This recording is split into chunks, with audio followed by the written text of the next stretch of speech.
So we just got done talking about extrapolation. Once again, you can only make a prediction if it's within the given X values. You fall with outside of the given X values, we are not going to make a prediction based off that. The biggest reason why we will not make a prediction outside those given X values is because you don't know if this pattern continues. We only know that this pattern is true for X values of 11 to 27. We don't know that it's true for anything less than 11 or more than 27. So extrapolated predictions, we are just going to skip. Once you see that it's not within the given X values, you're going to say that that prediction has no meaning. So we're just going to move on from that. Okay, so let's do our last example, and then we'll talk about your homework. So on page 5, let's do one more. So for this, we have a teacher asked her 80 introductory statistics students to record the total amount of time they spent studying for a particular test and the amounts of study time X in hours and the resulting test grades Y are given below. So we're going to sketch a scatter plot for the test grade in hours of study data, and we're going to calculate the LSRL and the correlation coefficient. I pretty much do this all at once. Once again, if for some reason your calculator is reset, make sure you go to mode and turn your stat diagnostics on, okay? So I'm going to go to stat edit. I'm going to clear out these lists by highlighting L1 and L2 and hitting clear and then enter. And then I'm going to type in my new data. So I'm typing the X's into L1 and the Y's into L2. And once again, I always take a couple seconds, just check that you typed in everything right. Otherwise, it's going to cause problems later. So first thing I'm going to do is stat calc. I'm going to go to number 8 for Lin Reg A plus BX and just go down to calculate and hit enter or just hit enter. And here is my Y hat, my LSRL, and my correlation coefficient R. So once again, I'm going to copy it down as Y hat equals, not Y equals. A is 60.510. I'm going to round that 9 up to a 10 because that 8 makes that 9 a 10. Then plus B, which is 12.902, and then X.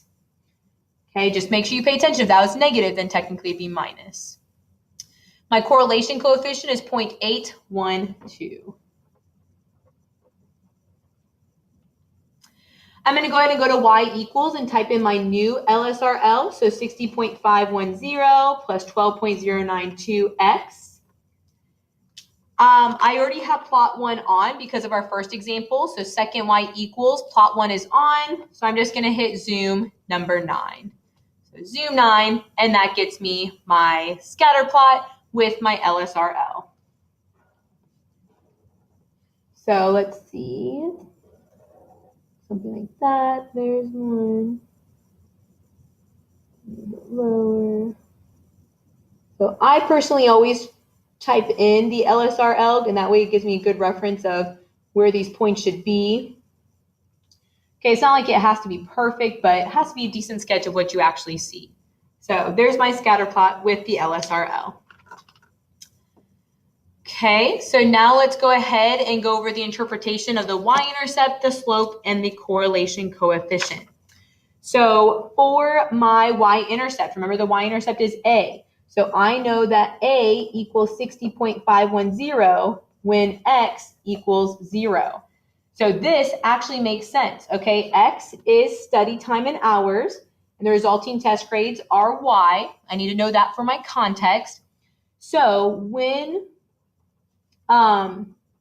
there is no study time, right? So when you have no study time or when study time is 0 hours, whatever you want to say. So when there is no study time, the test grade is predicted. Once again, you have to say the word predicted to be a 60.510, and I'll say points or percent, whatever you want to say. Once again, even in the y-intercept, you have to say that your predicted value. So when there is no study time, the predicted test grade is 60.510 points. The slope, remember the slope is your B value. So I know B is positive 12.902. So that's for each additional X.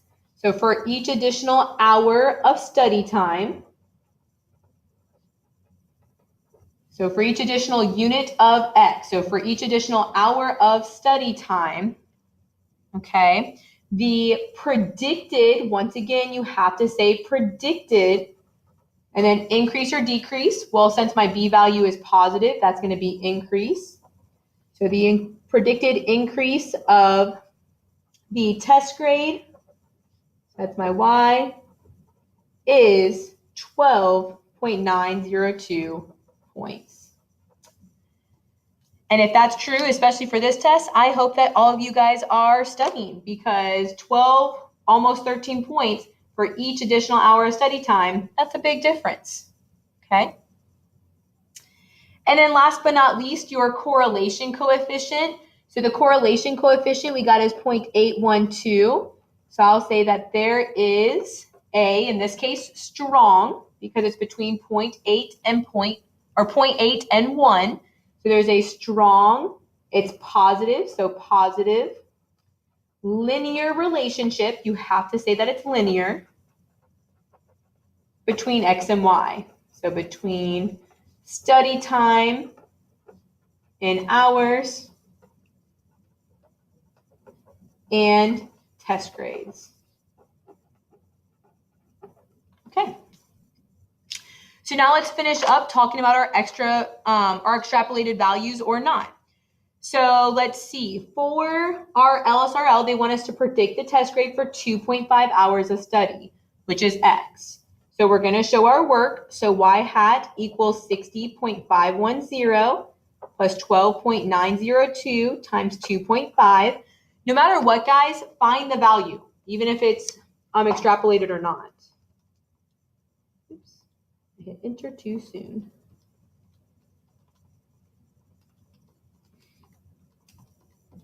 So I get 92.765. And 2.5, let's see, our minimum X is 0 and our maximum X is 3, which 2.5 is in between.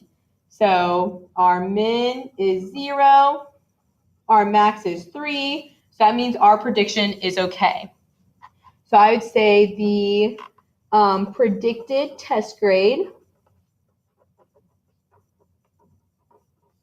for 2.5 hours of study is 92.765 points. And then the last one, 5 hours of study, I'm still going to predict it. Okay, it still says predict it, so I'm still going to do Y hat equals 60.510 plus 12.902 times 5. So I'm still going to find it. I get 125.02. Okay, but I'm not going to write a sentence for this. This is not an appropriate test grade. First of all, you can't get over 100 on our test. And second of all, look at your min and maxes. Okay, 5 does not fall in between that, so this is an extrapolated value. So this is an extrapolated value since 5 does not fall within the given X values. So you cannot make this prediction, right? And it should make sense because you can't even get over 100 on a test grade anyways. Okay, so now let's talk homework. Your homework is going to be on page 8 and 9. So page 8 and 9 in your packet, and it's just 2 problems, 1 and 2. You're just going through everything on both problems. So I'm going to count it as 13 problems total. Okay, and the reason for that, so sketch a scatter plot, include the LSRL, whatever. So most of this doesn't really require work, but let's talk sentences. So I need sentences for number 1C.